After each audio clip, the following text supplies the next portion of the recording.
Sí, Hola. doctor, sí se ve. Bueno, buenas tardes con todos. La idea de esta charla, que es corta, es que ustedes tengan a la mano, como la mayoría de las sesiones, las herramientas básicas para cuando ustedes se enfrenten una quemadura, sobre todo en un paciente pediátrico. Ustedes van a ser internos, próximamente también serumistas, y es necesario tener en cuenta sobre todo la acción inmediata y sobre todo cómo van a hidratar un paciente cuando ya este paciente supera los límites de la atención primaria. Entonces es muy importante la analgesia, es muy importante el ABC, es muy importante la hidratación. Muchos pacientes fallecen o sufren complicaciones por la no atención inmediata de las quemaduras más que por la quemadura en sí.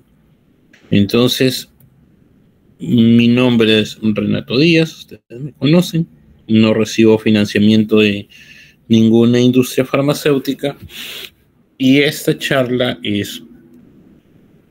está basada en una guía de práctica clínica de quemaduras del Instituto Nacional de Salud del Niño y del artículo Quemaduras de la Asociación Española de Pediatría, ahí la pueden encontrar. Hay algunas cosas que he agregado. Esta charla no suelo hacerla todas las promociones, bueno, desde el año pasado me parece, y usualmente siempre dejo algunos artículos interesantes, actualizados, para que ustedes revisen, sobre todo a grandes rasgos, de las cosas más importantes que tienen que saber. Por ahí uno le pone un hidrocoloide, algún parche, alguna crema nueva a la quemadura. Yo no voy a preguntar pues cómo actúa el hidrocoloide a nivel molecular, ¿no? O sea, sería jalado de los pelos. Pero sí podría preguntar de los elementos básicos o de los tópicos, de las cremas tópicas más utilizadas en pediatría. Entonces, vamos a definir una quemadura como una lesión producida sea por agentes físicos, ¿no? Puede ser por contacto, por algún agente químico o por un agente biológico. Hay muchos animales que se defienden a través de ciertas sustancias que irritan a la piel, que producen alteraciones en la piel. Es la cuarta causa de muerte accidental en niños y hay que tener en cuenta que el 33% de quemaduras se producen entre el año y 2 años de vida. Es por eso la planificación, la prevención, cuando ustedes vayan al serum en los colegios. Hay un programa que trabajaba cuando yo era serumista, trabajaba un programa con el colegio, y iba, lavado de manos, cosas muy, muy, muy interesantes. Afortunadamente, la mayoría de quemaduras son superficiales y poco extensas. Y bueno, el manejo debe ser multidisciplinario. No solamente es cuestión del médico, sino también es compenetrarse la familia, compenetrarse la enfermera, compenetrarse el técnico, en la misma institución, darle el soporte necesario a este paciente que se va a atender. Como ustedes saben, la piel es un órgano que tiene múltiples funciones, ¿no? La de termorregulación, la de protección, ¿no? Y en esta quemadura ocurren dos fenómenos importantes. Cuando se produce una quemadura, aumenta la permeabilidad de la piel y se produce una vasodilatación. Esto provoca que la piel pierda sus funciones y ocurren fenómenos inflamatorios que pueden ocasionar shock de distintos tipos. Puede producir shock hipovolémico. Es por eso la importancia de saber hidratar a un paciente con una quemadura, sobre todo una quemadura grande. No puede producir shock cardiogénico, shock distributivo, distintos tipos de shock puede producir, ni hablar pues de aquellas quemaduras que posteriormente se infectan y pueden producir shock séptico. Entonces, según el tipo de quemadura,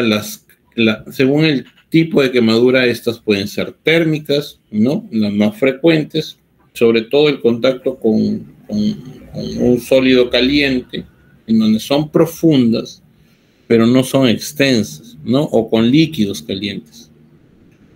Ustedes saben, la quemadura por líquidos es el mecanismo más común de quemadura técnica, sobre todo en menores de 5 años. Hay quemaduras también de tipo eléctricas, ¿no? Que suelen ser profundas, ¿no? Pueden afectar la mano, la boca, porque muchas veces el niño muerde el cable. Pueden producir cicatrices, secuelas irreversibles. Pueden producir complicaciones. Usted sabe, una descarga eléctrica puede dañar o puede alterar la bomba cardíaca y producir arritmias, tetania, ¿no? Se puede producir edema, falla renal, si es que la quemadura eléctrica produce un daño, muchas veces muscular, tan severo que puede producir falla renal. Pueden haber quemaduras químicas por cáusticos o por álcalis, siendo los álcalis los más peligrosos, ¿no? Muy graves debido a su alta morbilidad, ¿no? Muchas veces llegan quemaduras por ingestión accidental de alguno de estos químicos, o pueden existir quemaduras por radiación, ¿no? Por los rayos ultravioletas, radiación ionizante, que es muy frecuente en esta temporada del año. Ahora, si nosotros la queremos clasificar, nosotros podemos clasificar las quemaduras según la profundidad. Y según la profundidad, bueno, antes nos decían, superficial, aquella que yo me quemo con el sol. La quemadura de primer grado es la superficial. La quemadura de segundo grado es aquella donde ya me salen ampollas. Y la de tercer grado es aquella donde ya hay un daño extenso, más que extenso, severo, de las capas de la piel, en donde yo ya el tratamiento es muy diferente. Tendría que hacer una escarotomía, escarectomía, etc. Entonces, puede ser una quemadura superficial, donde duele mucho, donde hay eritema, edema, no hay blanqueamiento de la piel a la presión, pero no hay ampollas. Ahora, una quemadura que afecte el espesor parcial superficial puede ser rosado hasta rojo brillante, hay ampollas intactas, hay un exudado de la piel, ¿no? Y son muy dolorosas. Y bueno, se recuperan en más tiempo, 7 hasta 3 semanas, ¿no? Usualmente no dejan cicatriz, sí pueden, a veces queda despigmentada, ¿no? Que esa parte un poco más blanquecina, que poco a poco en el tiempo se puede ir pigmentando un poco. Y la de espesor parcial profundo, que ya afectan más del 50% de la dermis, ya hay ampollas rotas, puede haber hipoalgesia o hiperalgesia, dependiendo también, porque una quemadura no es que yo me quemo y ya solamente me quemo es el espesor parcial profundo. No, o sea, en una quemadura puede haber partes superficiales, parte de espesor parcial superficial, y producto o como consecuencia del daño nervioso puede existir hipoalgesia si es un poco más profundo, ¿no? O hiperalgesia si es superficial. El tiempo de recuperación, de cicatrización, si sobrepasa las 3 semanas, y hay que tener muy en cuenta controlarla bien a la semana, porque puede precisar de alguna cirugía, de algún semi-injerto primero o de algún autoinjerto después, ¿no? Y la de espesor total, usualmente, que son las llamadas de tercer grado, ¿no? Ya esta piel está blanca, nacarada, puede estar negruzca, ¿no? Los vasos están trombosados, no hay dolor por el daño que se ha producido a nivel nervioso, y usualmente curan solamente con la cirugía, ¿no? Con algún injerto. Bueno, pero sí hay lesiones más profundas, que son las de cuarto grado, que ya pueden afectar la fascia o el músculo, ¿no? Y bueno, esas sí requieren cirugía, sí o sí. Esta clasificación es de acuerdo a la profundidad, ¿no? Antes decía las de primer grado, bueno, aquellas las más superficiales, las que se dan con el sol. Segundo grado, las ampollitas, y tercer grado ya son aquellas que son blancas, nacaradas. Esa era la clasificación que se daba antes. Hay varios tipos de clasificación, ¿no? Los que tengan oportunidad algún día de residentes de rotar en el hospital Almenara, se van a dar cuenta de que ahí clasifican superficial, que son las que uno se hace con el sol, y de ahí de segundo grado superficiales, que son un poco más dolorosas, intermedias que ya incluyen ampollas, profundas que pueden ser hasta las de tercer grado, y bueno, las profundas propiamente dichas. O sea, las clasificaciones según la profundidad son diversas, pero esta es la que más se está usando actualmente, sobre todo en la parte pediátrica. Y según la extensión, las quemaduras se clasifican, según la extensión, según la regla de los 9, pero esta regla de los 9 es en quemaduras grandes, ¿no? Donde abarcan grandes superficies, pero en adultos o en ya niños grandes, ¿no? Niños mayores de 14, 15 años. Ahí yo aplico la regla de los 9. En quemaduras superficiales, como hice la primera oración, no es necesario calcular una extensión porque esas van a salir o van a curarse solas prácticamente, ¿no? Hay una tabla de superficie corporal quemada, modificada según Lambrauder, que es el método más preciso para adultos y niños. Esta tabla de Lambrauder es el método más preciso para adultos y niños. Y el método Palmar en quemaduras poco extensas, irregulares, parcheadas, que en realidad es la mayoría de las quemaduras, uno usa la palma de la mano del niño con los dedos del niño extendidos, y eso equivale a 1% de la superficie corporal total. Ese se puede utilizar a cualquier edad. No, esa es la regla de los 9, que siempre nos ha enseñado solamente esta, sin especificarnos de que esta es sobre todo para adultos, para mayores de 14 años. Esa es la más precisa, ¿no? La tabla de Lambrauder modificada, que en realidad donde cambia más es en la cabeza, ¿no? Porque nosotros usualmente la proporción del cuello, tronco, los brazos, el antebrazo, las manos, usualmente la proporción casi es equivalente, ¿no? Pero la cabeza es la que nosotros cambiamos, ¿no? Por ejemplo, en menores de 1 año se está hasta 9.5, en adultos 4.5, ¿no? Los genitales siempre es 1%. Obviamente de esta tabla yo les puedo preguntar lo más relevante, pero no le voy a decir de repente, yo no le voy a decir el muslo de los pacientes de 1 a 4 años, qué porcentaje es, ¿no? O sea, medio disparatadas esas preguntas. Les preguntaría, por ejemplo, qué es lo que cambia, ¿no? ¿Cuál es la zona del cuerpo que más se modifica?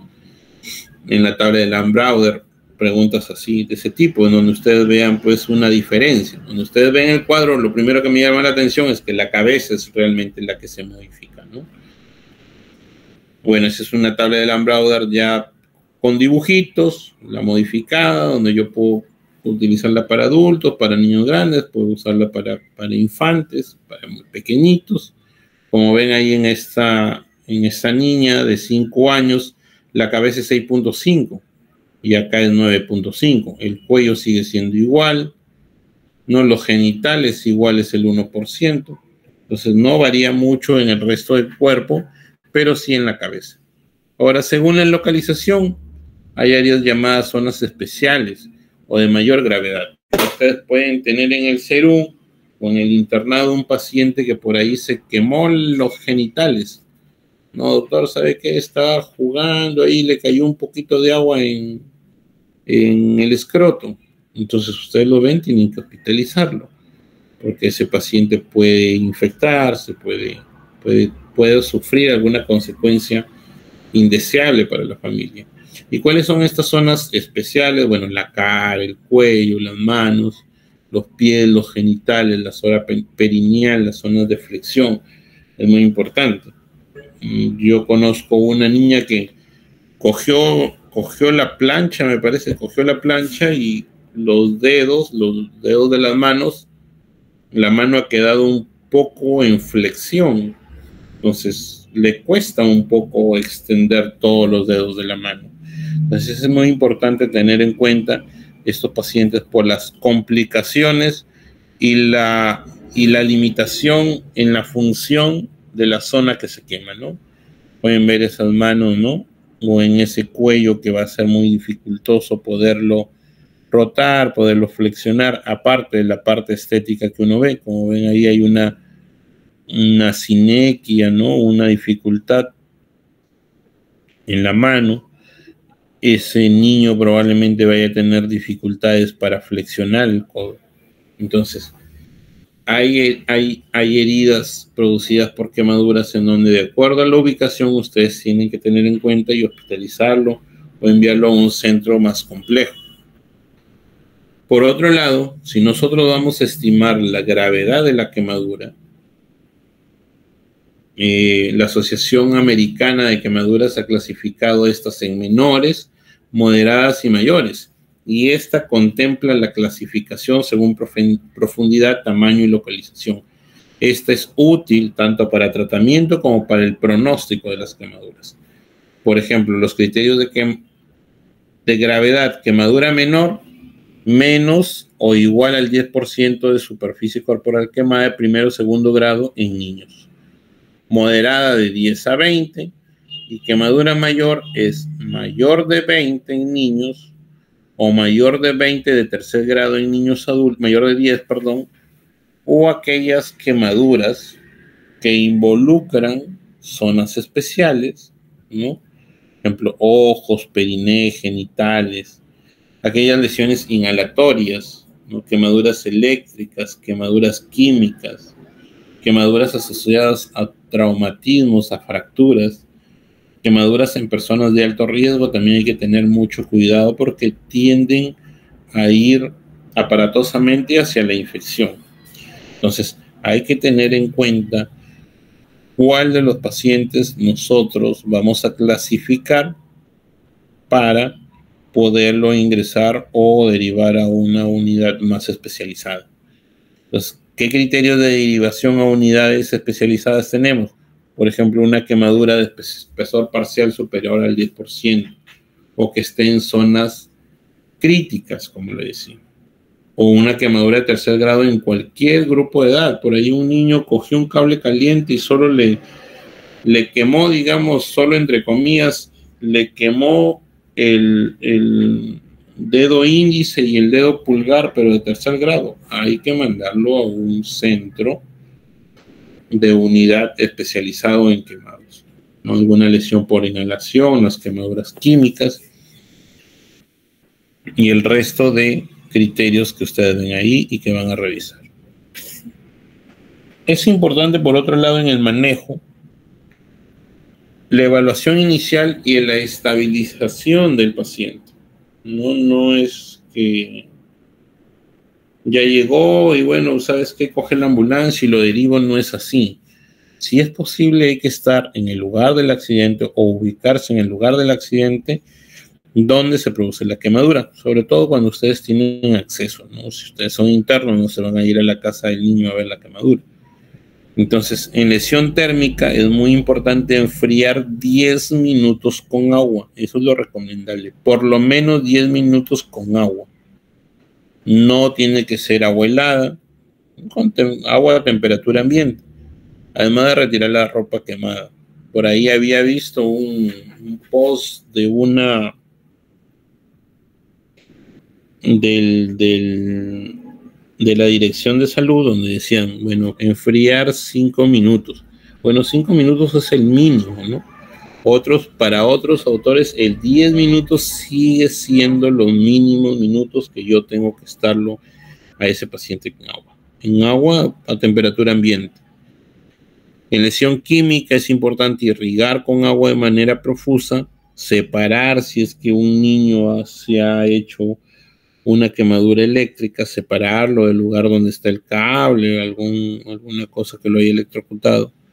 Y es importante recoger todos los datos que nosotros podamos obtener con respecto a la quemadura.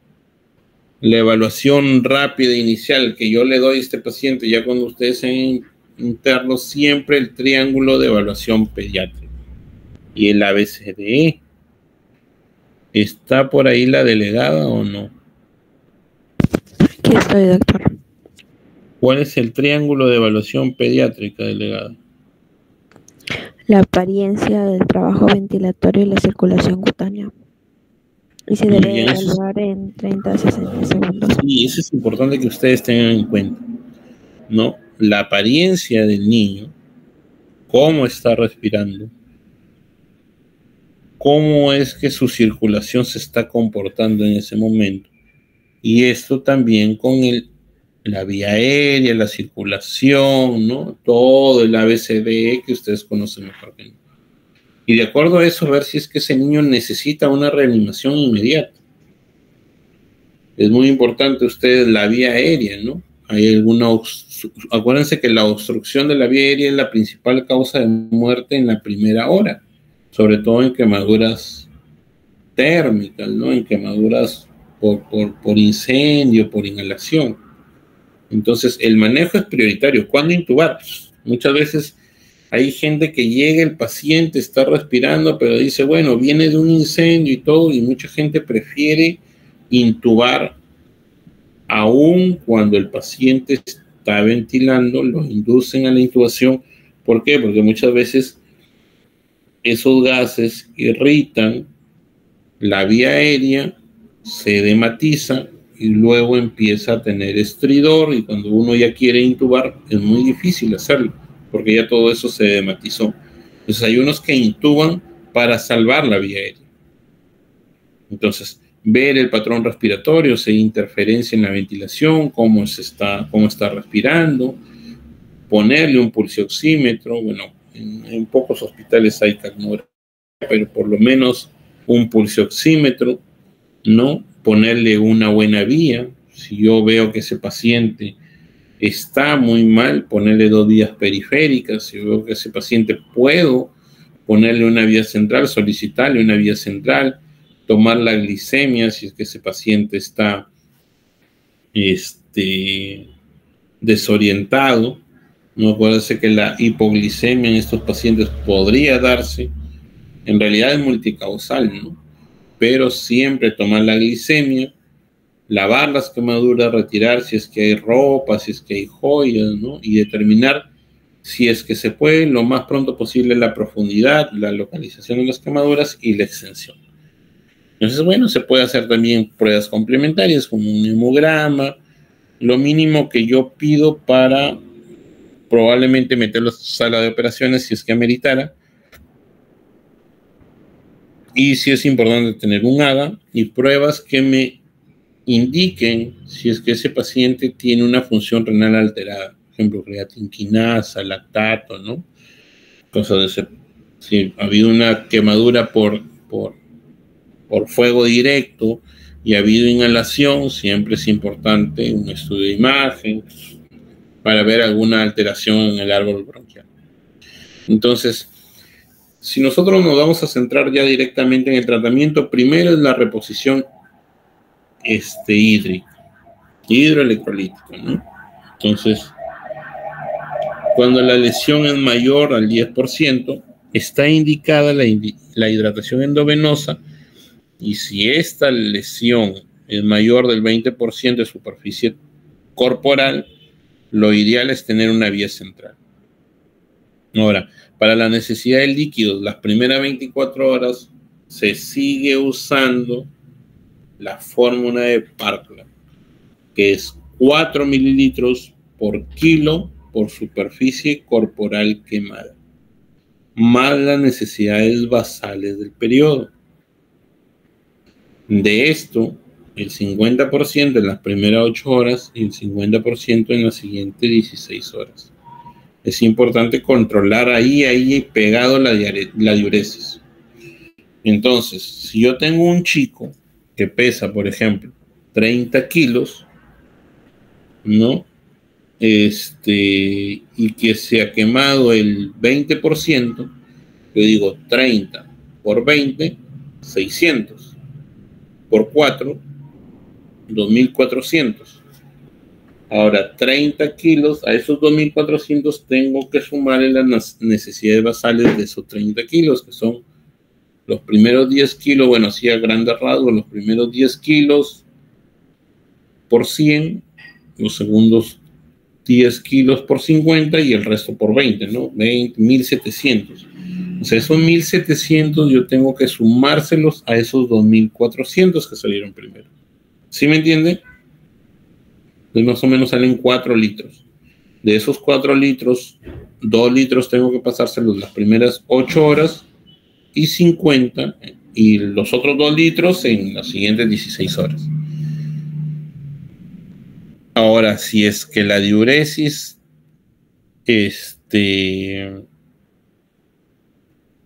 se regula esta infusión de acuerdo a la diuresis, ¿no? Por ejemplo, en menores de 30 kilos, de 1 a 2 mililitros kilo hora.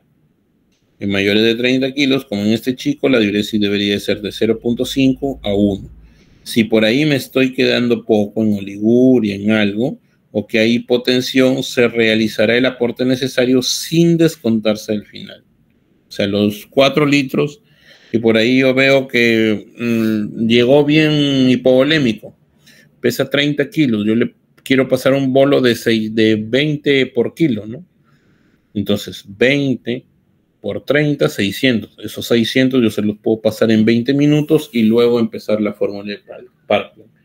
Y esos 600 que le pasé no se descuentan de los 4 litros del total. ¿Sí me entienden? ¿Sí? ¿Están ahí? ¿Hay alguien con vida? Sí, doctor.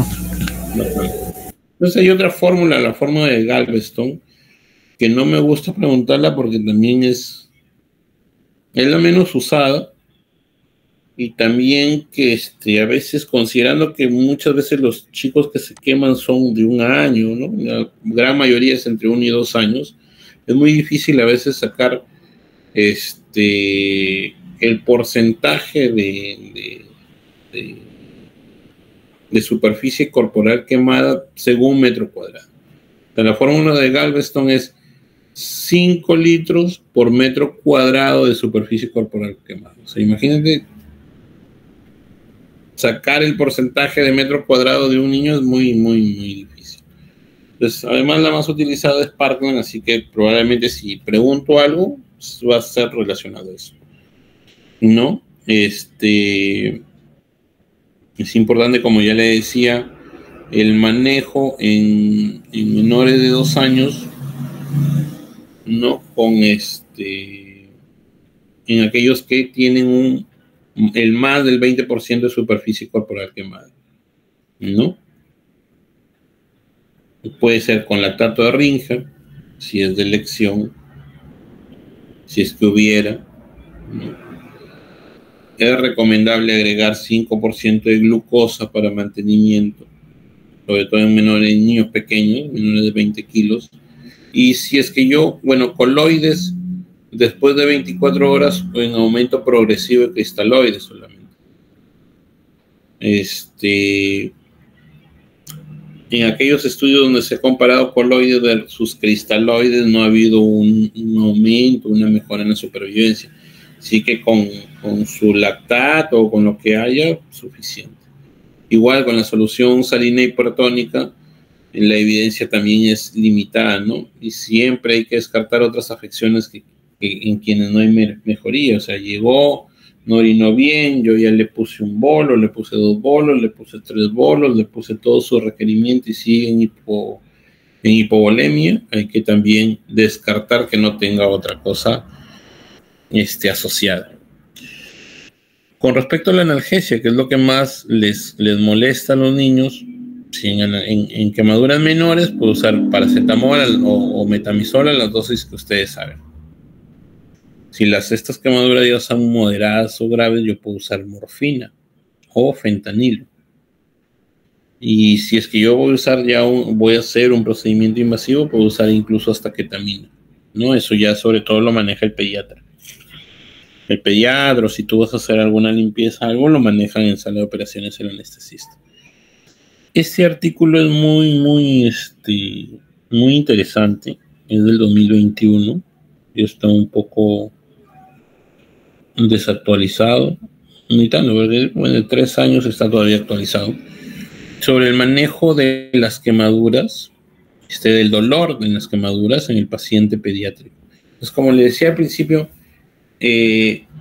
tratar una quemadura no solamente consiste en ponerle la hidratación correctamente, en ponerle su metamizol, en ponerle su morfina, en curarlo y todo. O sea, hay tratamientos multidisciplinarios en donde incluso usan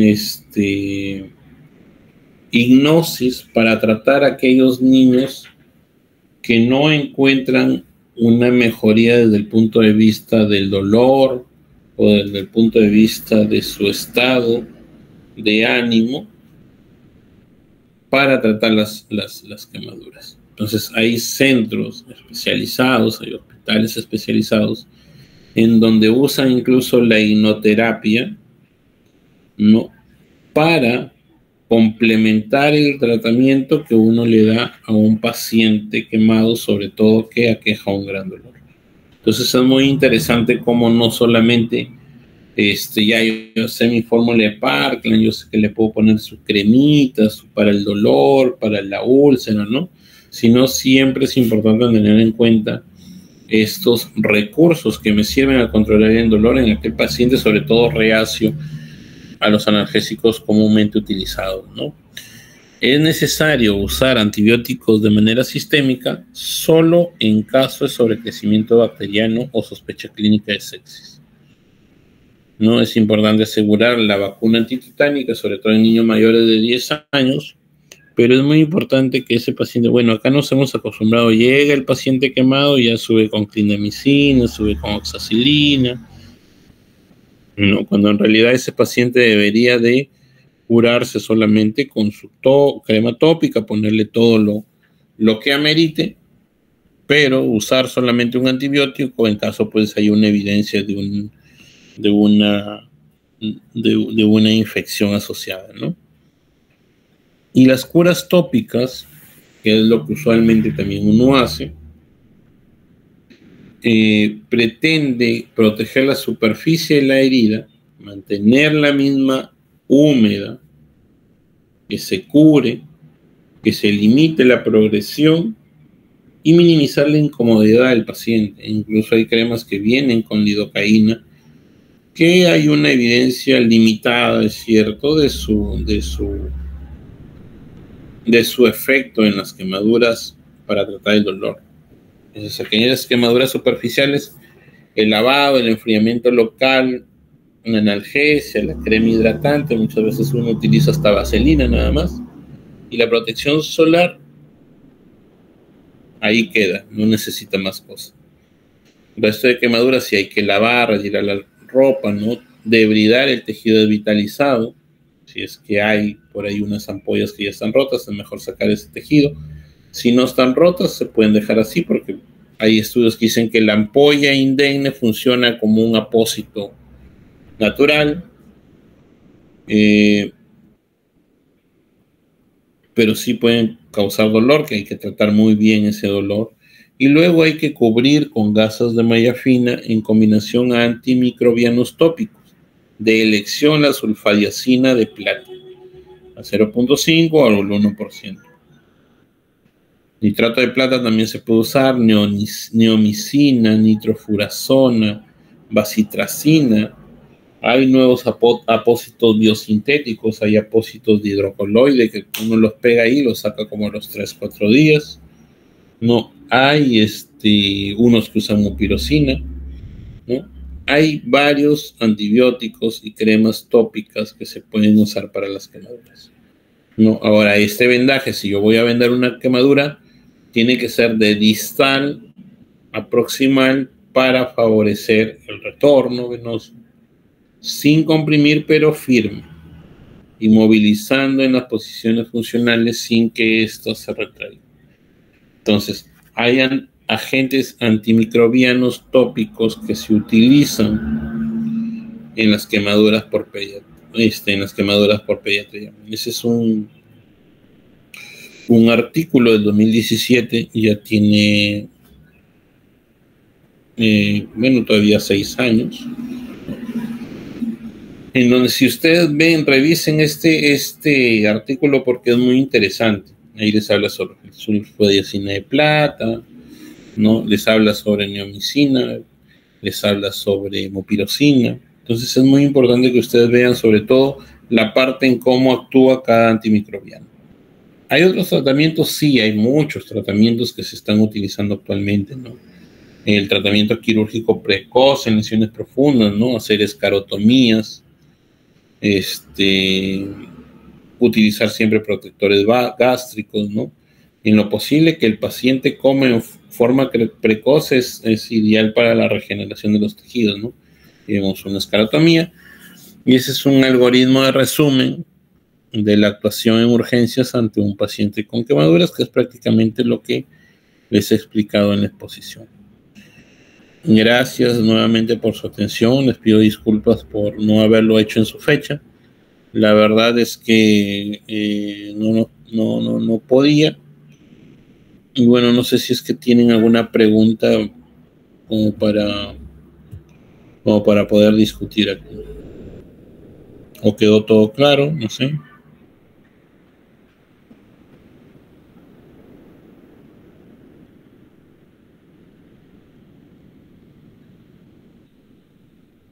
Yo no entiendo por qué se van de la reunión.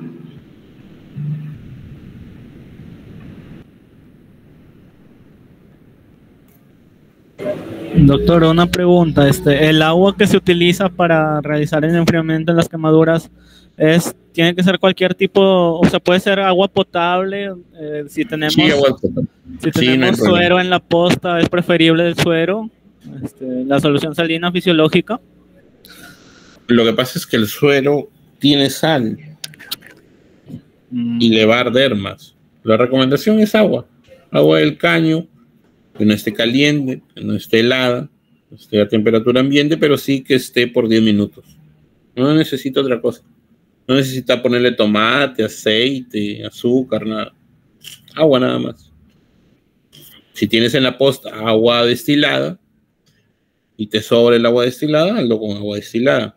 Pero sí tiene que estar en una temperatura en donde no esté helada, pues no a 8 grados. Ah, claro, doctor. Y también en caso de que estemos en el Serún y sea un pueblo que no está segura que sea agua potable, usar el agua destilada sería ahí, ¿no?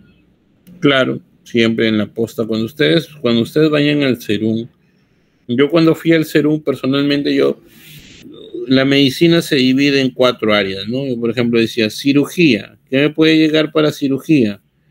Heridas, suturas. Entonces me llevaba mis suturas. Pediatría, ¿qué me puede llegar a pediatría que no haya allá? A la mano, las obstrucciones bronquiales, ¿no? Parecidas al alma. Entonces me llevaba mi salbutamol en inhalador, compraba así genéricos, salbutamol en inhalador, compré un nebulizador, ¿no? Cosas así, porque uno tiene que tener a la mano, así salga. Lamentablemente el sistema de salud no te ofrece todo. No es que tú vas y vas a encontrar todo. Y tú tienes que prever que en cualquier momento te puede llegar una emergencia. Por ejemplo, yo decía, en medicina, y eso tú ves las emergencias, pues cuando uno hace el internado pasa por la emergencia y sabe qué emergencias son las más comunes. En medicina, por decir, intoxicación por carbamatos, por órganos fosforados, tenía yo allá mi tira de atropina, ¿no? En ginecología, eclampsia, tenía estas ampollas de sulfato de magnesio creo que ponen, ¿no? Ya no me acuerdo. Pero sulfato de magnesio creo que se llama. Sí, doctor. Ya, tenía yo mis ampollas de sulfato de magnesio. Hipoglicemia, por decir, dextrosa al 33%, que uno usualmente le pone 5 ampollas. Tenía ya. Entonces tú tienes que prever que te puede pasar cualquier cosa, ¿no? Entonces, si tú no tienes agua en tu posta que sea confiable, ¿no? Y la población no tiene, o sea, tienes que tener tus aguas destiladas ahí. Claro, gracias, doctor. No, ¿de qué?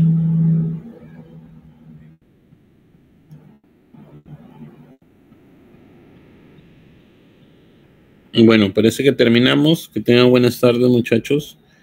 Doctor, la clase que queda pendiente de abdomen, ¿cuándo sería? ¿Esa también entra en el segundo examen? Sí, tercero. O sea, en el tercero entra quemaduras y abdomen. Sí.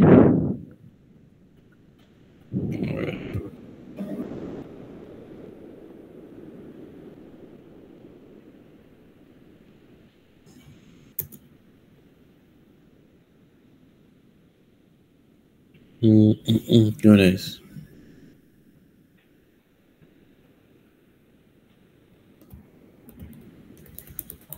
Si gusta la repasamos ahorita porque yo pregunto cosas bien básicas. Sí, doctor, de una vez mejor. Ya, bueno, abdomen agudo. En realidad, ustedes, yo, ahorita he tenido, ahorita hay interno rotando con nosotros y yo siempre, siempre les digo, ustedes tienen que tener en la cabeza, el diagnóstico más común quirúrgico en pediatría a ciertas edades. Por ejemplo, ustedes tienen un niño varón, usualmente de más o menos 3 semanas, que vomita y vomita la leche, y que vomita, pero sí quiere seguir prendiéndose en la teta de la mamá. ¿Ustedes en qué enfermedad quirúrgica piensan? ¿A las 3 semanas o al mes?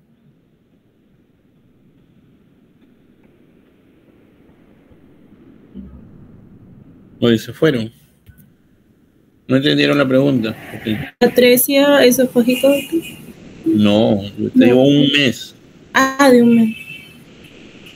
Tú tienes un niño varón de un mes que vomita, es tu hijito, vomita, le das la teta, vomita y de ahí que vomita se quiere seguir ahí prendiendo quiere seguir mamando. ¿En qué diagnóstico piensan? Tiene 3 semanas, un mes. Son preguntas del ENAN, ¿no? Hipertrofia de píloro. Estenosis hipertrófica de píloro. Muy bien. Si ustedes tienen un paciente lactante de 10, 11 meses, usualmente 8 meses, que vomita, que se retuerce por ratos, lactante, hasta los 3 años puede ser, pero que vomita, se retuerce por ratos, se obstruye, se le hincha la barriga, a veces yo le palpo una masa, puede tener deposiciones con sangre. ¿En qué pienso?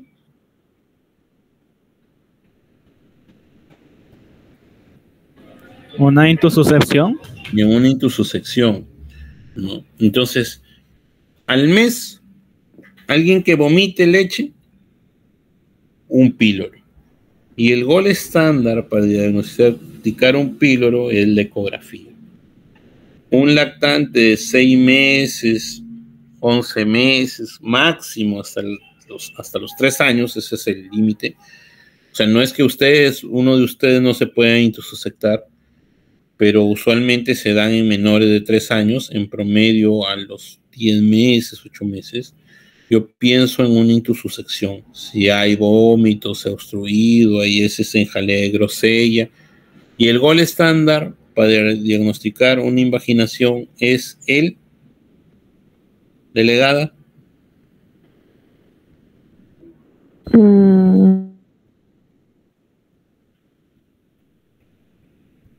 Ya si no saben, no saben, ¿no? No se hagan perder su tiempo ni me hagan perder el mío tampoco. A ver otro. Sería un ataque. Un ataque. Brian Celso. Sí, doctor. Una tomografía. Nauka Livi.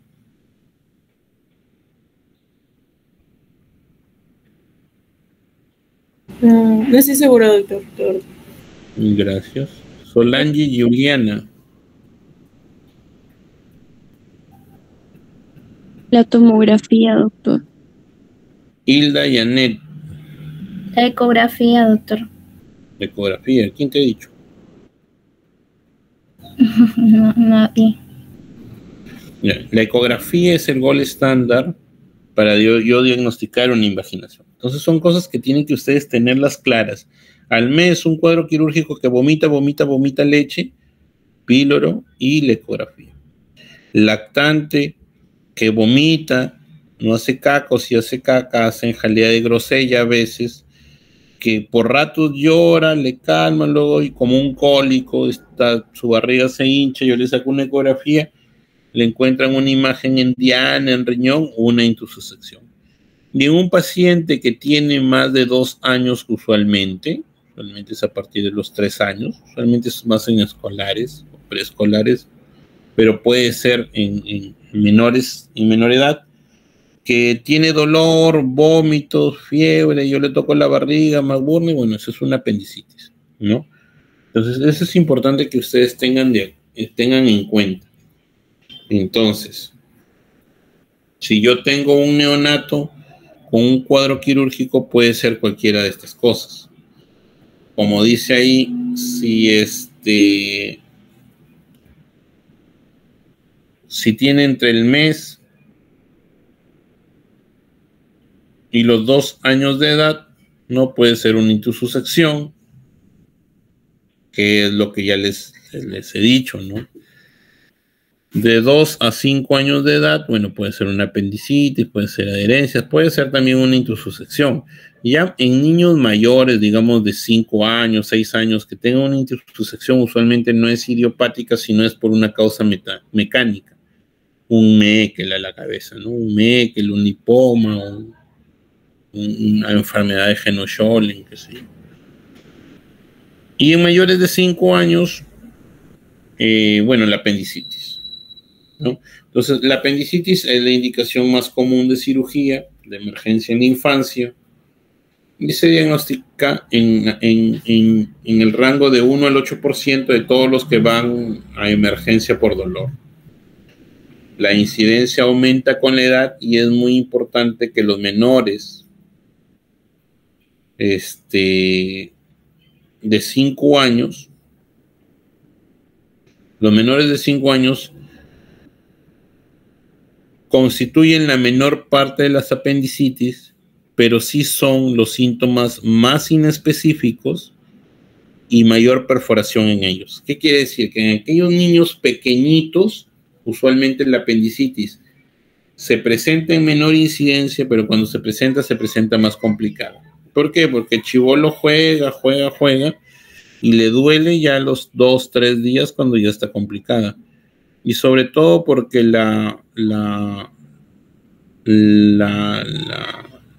niño para expresarse es muy inespecífico, ¿no? Es por ahí vomita, luego sigue comiendo, entonces no localiza bien como un paciente adulto. Entonces hay signos y síntomas comunes, sí, como la anorexia, el dolor periumbilical que migra al cuadrante inferior derecho en menos de 24 horas, el dolor al movimiento, los vómitos que generalmente son después del inicio del dolor, la fiebre cuando ya está complicada, bueno, sensibilidad o dolor en cuadrante inferior derecho. Una apendicitis típica es aquel niño grande, ¿no?, que le duele la boca, el estómago o el ombligo, luego el dolor se fue a fosa ilíaca derecha, tuvo vómitos o náuseas, y si ya te dice que tiene fiebre es porque probablemente ya está complicado. Sí, eso que quede claro. Puede haber signos de irritación peritoneal localizada o generalizada. Por ejemplo, dolor en cuadrante inferior derecho, a la tos, cuando salta. Es muy importante el paciente, tú no lo encuentras. A ver, bájate. A veces el paciente llega cojeando. A veces el paciente tú le dices, no, ¿te duele? No, no me duele. A ver, salta. Y cuando no quiero saltar porque ahí sí le duele. Entonces es muy importante que ustedes tengan en cuenta todo esto, todos los recursos que hay en la mano. Si ustedes me preguntan, doctor, yo cuando era interno me sabía, digamos, 40 signos de apendicitis. Ahorita solo me sé el McBurney, el Roxen, el obturador, el SOD, me sabré 5. ¿Por qué? Porque creo yo, y bueno, y me ha servido de experiencia, que sé evaluar muy bien los más importantes y que no necesito de tanta ciencia como para diagnosticar una apendicitis en un niño típico. O sea, un niño que te lleve 10 años. Cuando ya el chiquito tiene 4 años, ahí a veces hay que hacerse de otros recursos para diagnosticarlo, ¿no? Puede haber defensa muscular involuntaria al palpar. Roxing, ¿qué es el roxing, delegada?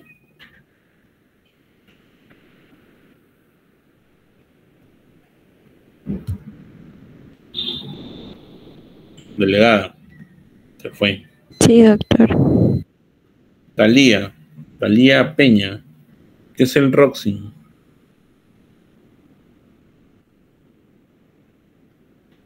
No está. Stalin Robledo. Sí, doctor, es cuando se palpa sobre la fosa ilíaca derecha, pero el dolor se va hacia el cuadrante. Se palpa en la izquierda y el dolor aparece en el cuadrante derecho. Uno palpa en la fosa ilíaca derecha y el dolor repercute en la fosa ilíaca derecha. Muy bien. Entonces,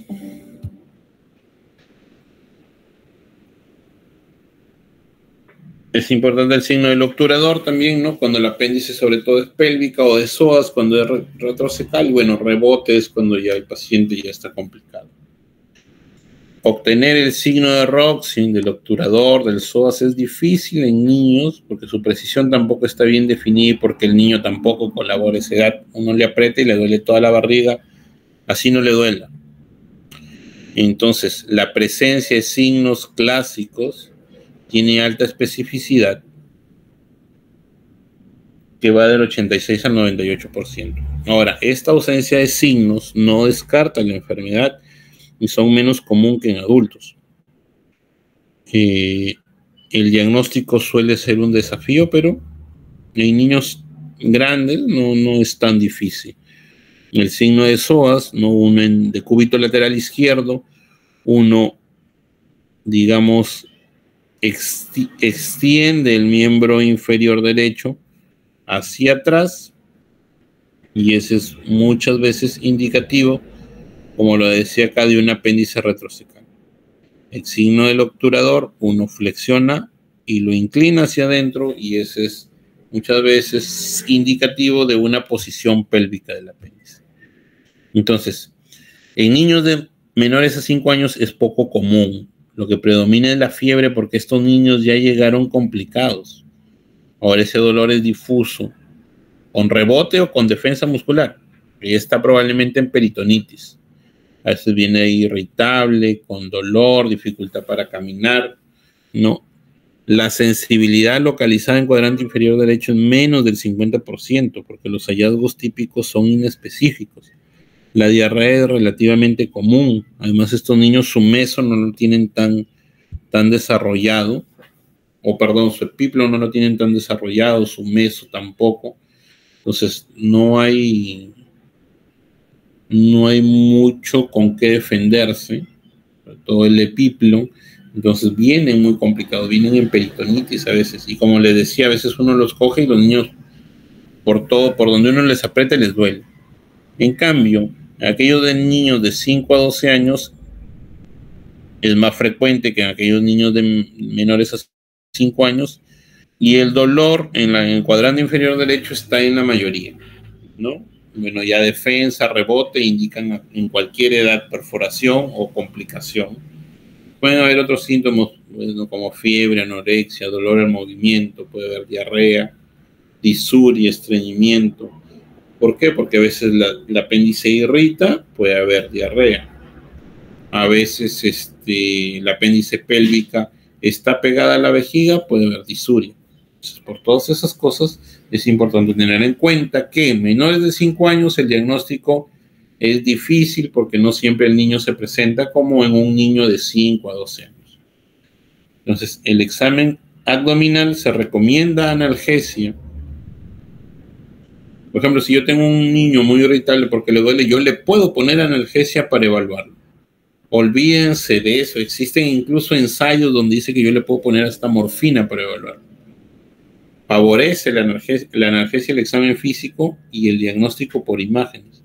Olvídense de eso de que lo dicen a veces los pediatras. Ustedes escuchan a veces los colegas que dicen, ¿sabes qué, Renato? Hay una apendicitis, pero le han puesto metamizol hace una hora, entonces puede ser que le haya bajado el dolor. Y no, o sea, la analgesia no tiene nada que ver con el diagnóstico. Tú le puedes poner analgésico, incluso morfina, y tú deberías de diagnosticar una apendicitis si es que esa apendicitis es típica. Ojo con lo que estoy diciendo, ¿ya? Entonces, los hallazgos físicos es el dolor en el punto de McMurray, que es el signo clínico más confiable. Se puede observar niños quietos con caderas flexionadas, ¿no? Rigidez abdominal en peritonismo. Como le decía, puede ser que yo le diga al niño tose. El niño tose y ahí es donde le duele, o cuando salta. No puede haber cojera, dificultad para deambular, dolor pélvico, más a la palpación o al tacto rectal, que en realidad no es recomendado. Yo no es que sea viejo como cirujano pediatra, pero nunca he hecho un tacto rectal para diagnosticar una apendicitis, la verdad. Entonces, el laboratorio, yo tengo que pedir un hemograma, puede haber, puedo pedir PCT, calprotectina, ¿no? Y estas pruebas no deben usarse de manera aislada, ¿no? Sino que hay que irlas correlacionando con el examen físico. Hasta el 50% se puede operar usando el examen físico y el laboratorio, aún con apendicectomía negativa del 5 al 6%. Ante la duda, para aquellos que van a ser cirujanos, ante la duda es mejor operar. Los leucocitos y los neutrófilos hay que tener en cuenta que se elevan en el 96% de niños con apendicitis y que la PCR se eleva con amplia variación en sensibilidad y especificidad. Entonces, es más sensible que los leucocitos, la PCR, en mayores de 24 horas. Aquellos niños que ya prácticamente están complicados. Igual la procalcitonina, yo voy a encontrar niveles más altos en niños con apendicitis según un estudio que se ha hecho de manera prospectiva. Sin embargo, los leucocitos o el PCR identifican mejor los niños con apendicitis. Por eso es que la procalcitonina no se pide de rutina, ¿no? Lo que sí, los niveles altos de procalcitonina ya me indican una infección bacteriana, o sea, me sugieren una perforación o una complicación de esa apendicitis. Entonces, en la evaluación y diagnóstico, lo primero, la sospecha clínica de sus maestros que han sido mis docentes en la universidad también. Siempre se ha escuchado, el diagnóstico es clínico, ¿no? La sospecha clínica, eso no la va a cambiar nadie. Entonces, hay un riesgo bajo de apendicitis, o sea, hasta el 2% de apendicitis según el puntaje de apendicitis pediátrica y 7% por puntaje refinado tienen apendicitis. Ahora, si yo tengo unos niños con riesgo bajo, pero con dolor en cuadrante inferior derecho, es importante evaluarlos en 12 a 24 horas. El riesgo moderado tienen algunos signos o síntomas y la analítica puede ser normal o estar elevada. Ahí ya se puede interconsultar a un cirujano pediatra, pedir una ecografía, una tomografía, ¿no? Yo personalmente, o sea, los gringos piden tomografía porque sus tomógrafos es como tomar una radiografía. Pero acá con tanta radiación yo prefiero hacer una laparoscopía antes que tomar una tomografía ante la duda, ¿no? Y un riesgo alto sí requiere sí o sí una evaluación por cirugía. A diferencia, con que les quede eso yo ya estoy más que satisfecho. A diferencia de los analgésicos que no influyen en la evaluación del paciente con apendicitis, sino que más bien me proporcionan un beneficio para la evaluación del examen clínico. Si yo le quiero pedir una tomografía o una ecografía, el analgésico va a ayudar para hacer ese análisis. Los antibióticos, antes de la evaluación quirúrgica, pueden modificar los hallazgos clínicos o cambiar la toma de decisiones. Y eso es importante para lo que decía el colega, ¿no? Lo que me preguntaba el colega, doctor, y si estoy lejos, si no hay agua potable, ¿cómo hago, no? O sea, es importante. Porque si ustedes están en la punta del cerro y van a demorar en referirlo unas 12 horas, es importante que ustedes hagan una historia de que sí o sí ese paciente ha tenido en su momento apendicitis.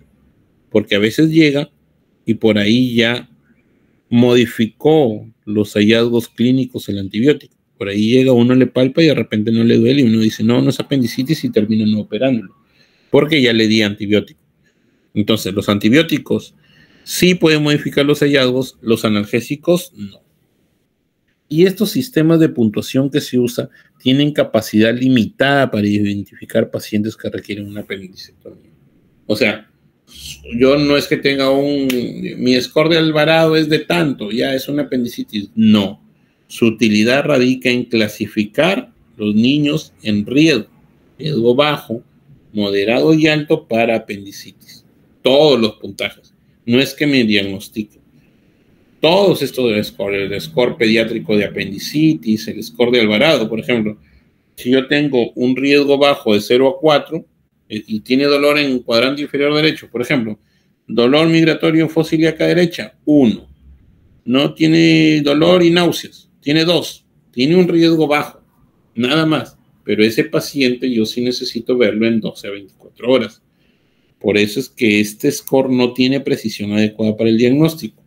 Me permite concluir o me permite clasificar a ese niño en un riesgo, o el riesgo bajo, intermedio o alto, nada más. Lo que ya le decía. Y las imágenes, en quienes hay dudas, bueno, yo puedo pedir una ecografía, que es más, digamos, menos lesiva, una tomografía. La resonancia sugiere la evidencia que proporciona una precisión diagnóstica similar. Entonces, el manejo en apendicitis precoz, apendicectomía. Hay estudios con manejos no quirúrgicos en donde yo trato una apendicitis con antibiótico, pero esos niños tienen más riesgo de presentar en cualquier momento una apendicitis. Fluidoterapia, analgesia, antibiótico, profilaxis en aquellas apendicitis no perforadas. Solamente profilaxis. A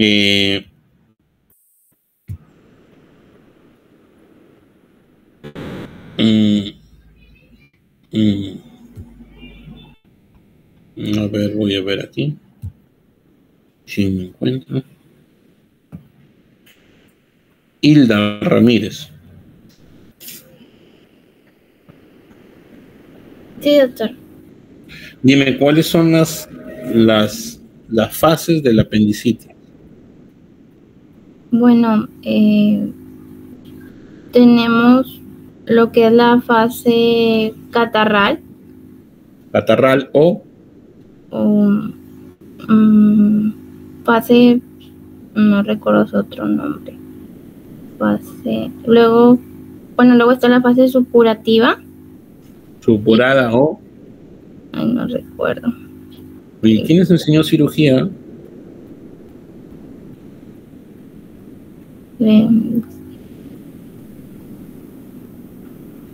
A ver, Jonathan Leonel.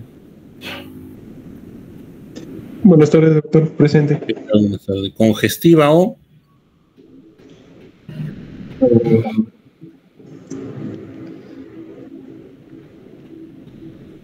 Muchachos, eso tienen que saberlo. Están a puertas del internado. Están a puertas de dar el examen para el internado. Esas son preguntas que... Son preguntas básicas. Yo no te estoy pidiendo, les estoy pidiendo la clasificación del score del Alvarado, o sea... Bueno. Entonces, en aquellas apendicitis no perforadas, antibiótico profilaxis. El abordaje laparoscópico es, obviamente, el de elección, ¿no? Hay estudios que hablan sobre el manejo no quirúrgico de la apendicitis, y aquella apendicitis avanzada, complicada, con perforación, con gangrena, se recomienda la apendicectomía, también de manera laparoscópica. Y bueno, la infección del sitio operatorio, el acceso intraabdominal o el ilio son las principales complicaciones inmediatas, ¿no? Y las principales complicaciones tardías, bueno, la formación de adherencias. La masa apendicular o plastrón apendicular usualmente Yo encuentro una bola ahí de un paciente que tenía apendicitis hace 5 o 7 días y yo usualmente en estos pacientes doy antibiótico unos 7, 10 días y luego difiero la cirugía para otro momento. Hay otro tema que les quería traer a la exposición, que es la invaginación, o como bien lo han dicho ustedes, la intussusección, que es la invaginación de una parte del intestino en sí misma. Es la emergencia quirúrgica más común en menores de 2 años, usualmente entre los 4 meses hasta los 3 años. Usualmente es idiopática a esta edad, en menores de 3 años. Es la causa más común de obstrucción intestinal en menores de 3 años y la ileocólica es la más común. Usualmente es idiopática, influenciada por factores virales, ¿no?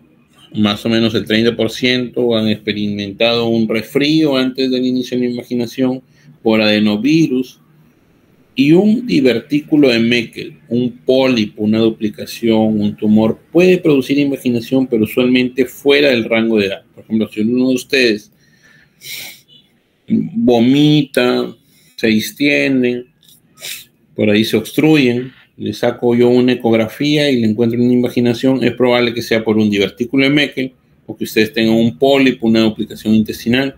Dios no quiera tengan un tumor que les pueda producir también una invaginación. Entonces, ¿cómo se manifiesta? Con un dolor intermitente, tipo cólico, va y viene, llanto que recoge las piernas cada 15, 20 minutos, vómito, masa en el lado derecho del abdomen, ¿no? Ustedes palpan una bola ahí. Ese es con sangre hasta en el 50% de casos, y la jalea de Grosella es un hallazgo tardío en la minoría de pacientes que ya se relaciona con sufrimiento intestinal. A veces cuando los pacientes me han llegado así dudosos, ¿qué he hecho yo? Me he puesto un guante, les echo un tacto y esa caca que saco, ¿no?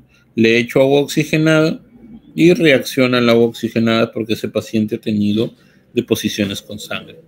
La triada de dolor, masa y heces en jalea de Grosella solamente se da en el 15% de pacientes. Las imágenes son de elección, como le decía, la ecografía, el signo de Diana, o el ojo de buey, o resorte en espiral, o del riñón, uno le dice, ¿no? La TAC no me sirve para tratamiento. La ecografía sí me puede servir para tratamiento también. Hay un tratamiento en donde yo le pongo el ecógrafo, en sala de operaciones puedo hacer una reducción neumática de la invaginación, tratamiento no invasivo, y yo con el ecógrafo ir viendo cómo se desinvagina el intestino. La radiografía sí me puede servir para excluir la perforación porque yo veo más claro el neumoperitoneal. El tratamiento, como ya le decía, puede ser médico, ¿no? El tratamiento médico consiste, yo en ese paciente dormido, yo pongo una sonda por su ano y le voy insuflando, obviamente dormido, ¿no? Le voy insuflando, puede ser aire, hay estudios con aire, hay estudios con cloruro, hay estudios con solución, con contraste hidrosoluble, con cualquiera de esas funciona. Entonces yo puedo ir viendo, si es que es con contraste hidrosoluble, yo puedo le voy aplicando el contraste hidrosoluble por el ano y voy viendo por radioscopía cómo se desinvagina. Por aire yo puedo ver cómo, por ecografía o por radioscopía, cómo se desinvagina. Si es que es con cloruro, yo puedo ponerle también el ecógrafo y ver cómo se desinvagina.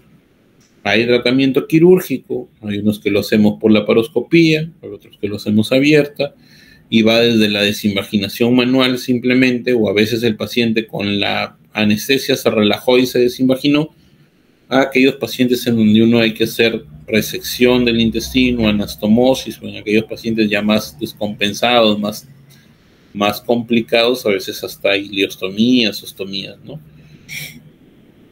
Es muy importante también este caso clínico. Nosotros presentamos con algunos colegas sobre la resolución espontánea de la invaginación después de una infección por COVID. Entonces, lo presentamos el 2022. Entonces muchos niños, más que adultos, empezaron a tener manifestaciones digestivas por el COVID, ¿no? Muchos vomitaban y todo. Entonces un día llegó un paciente así de 6 años, que ya no era la edad, con una imagen típica, le dolía por ratos, vomitaba por ratos y tenía una imagen ecográfica típica de invaginación. Cuando nosotros entramos, cuando yo entré, yo dije, bueno, si tiene una imagen de invaginación, puede ser un Meckel, un pólipo. Cuando entramos, no había señas de invaginación, se había desinvaginado solo. Y el único antecedente que tenía era que había estado con COVID como 3 semanas antes. Ya buscando en la literatura, hay muchos niños que hicieron COVID, ¿no? A los 4 o 8 meses con infección activa por COVID-19. Entonces, aquellos pacientes que ustedes tengan una invaginación, pueden sospechar también de que haya tenido o que tenga COVID, ¿no? O viceversa, ¿no? Aquellos pacientes que tengan COVID, siempre tener en cuenta que pueden desarrollar manifestaciones digestivas más que los adultos, ¿no? Como ya les había dicho, lean, capacítense, váyanse a hacer su especialidad o hagan una buena especialidad acá. Recuérdense que empezar es la parte más importante del trabajo. Una vez que ustedes ya empiezan, es difícil. Todo el mundo se acostumbra a su ritmo. Entonces, nuevamente, gracias. Y ya hasta una segunda o hasta una otra oportunidad. Espero ya verlos de interno, ¿no? Tienen que estudiar. Eso de que ustedes no sepan las fases del apendicitis, eso es grave. No sé, son pruebas del ENAM. Preguntas que tengan. Yo les cuento un caso que me pasó hace como 2 meses, 1 mes y medio, 2 meses. Tenía un paciente, me interconsultaron por un paciente que había entrado con fiebre, tenía como 2 años, 2 años y medio. Había entrado con fiebre y tenía un poco de dolor abdominal. A este paciente le habían puesto ceftriaxona de arranque. Cuando yo lo vi, el paciente le dolía un poco, no colaboraba mucho, pero estaba comiendo y ya no tenía fiebre. Y eso me apartó del diagnóstico. Cuando el otro día me hicieron la interconsulta, el chico estaba peritoneal. ¿Y qué era? Era una apendicitis. Entonces la familia ya no quería que yo lo tratara, porque obviamente cuando yo lo vi la primera vez, el chico estaba jugando, estaba tranquilo, casi no le dolía, ya no había hecho fiebre y estaba comiendo. Entonces todas esas cosas me apartaron del diagnóstico. Si ustedes ven un paciente así, que ya no tiene fiebre, que está comiendo, tú dices, o sea, ha mejorado con el antibiótico, pero en realidad sí había sido una apendicitis complicada. Entonces el paciente al final optó por tratarse con otro colega y lo que fue al final fue una apendicitis. O sea, como el antibiótico había cambiado el curso natural de la enfermedad y me hizo a mí desviar del diagnóstico. Les digo porque el antibiótico sí modifica el examen clínico, el analgésico no. ¿Ya? Bueno, muchachos, ha sido un gusto. Espero verlos el próximo año ahí internos. Ya hasta otra oportunidad. Hasta luego, doctor. Gracias, me hacen doctor. las diapositivas. Ya, listo, me escribes. Ya, doctor, hasta luego. Hasta luego.